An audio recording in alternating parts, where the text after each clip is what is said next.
We're here in the original Pearl factory just on the outskirts of Tokyo. They have a wonderful new factory in Taiwan. But all my pals are here, all the friends I've worked with for 20 years are here. And it's like a little family, we sort of know each other, and this is where my drums are actually made. So we're just going to start and show you the materials that are used. In Pearl, two main woods are the basis of the shells. The ones I use are generally made of maple. This is the starting product. It's 2-ply. On the outside, the grain goes this way. On the inside, the grain's across it. Gives it flexibility and gives it strength. The other wood that's used is birch. It's a softer wood. It gives a more mellow sound.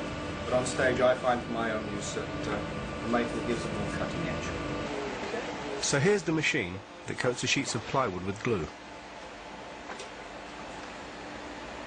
You'll see that one of the sheets is reversed, so that the glued sides are in contact with each other. The glued ply is now bent by hand for the heat press machine to form the shell.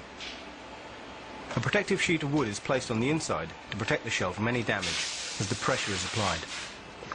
And either 2 or 3 sheets of the ply is used, depending on whether the drum is to be a 4 or a 6-ply shell.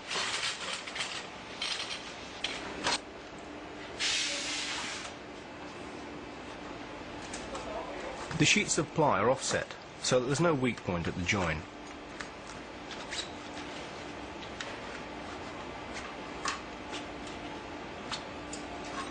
The shell is tapped down gently into the press to ensure that the drum will be perfectly symmetrical.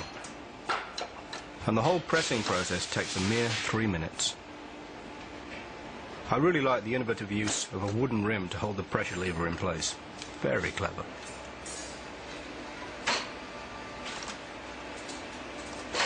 And here's the basic shell. This one's for a tom-tom. Out comes the inner protection. Believe me, the shell is very hot. You wouldn't want to pick it up in your bare hands. And so, the production process continues.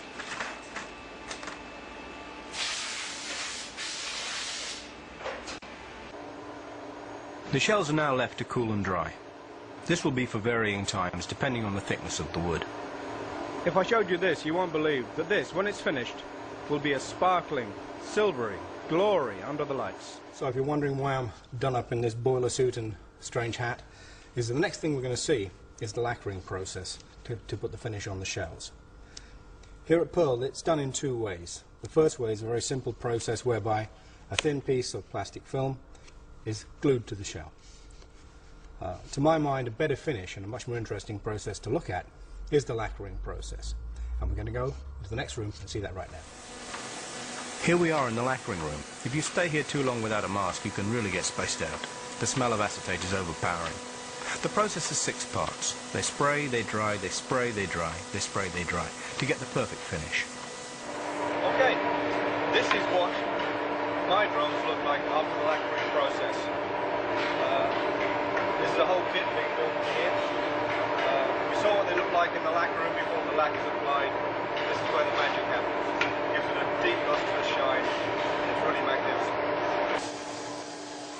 One of the most critical jobs to be done is to get the correct angle on the edge of the shell, so that the drum head is in perfect contact with the drum.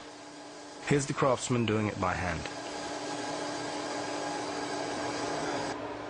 Here, my friend Michiko is beginning to assemble the kit. And now, they're starting to look like drums.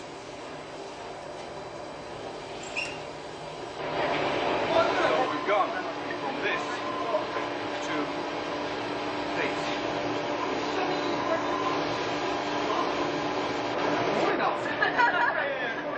And here you see the massive workforce at the Pearl factory in Tokyo.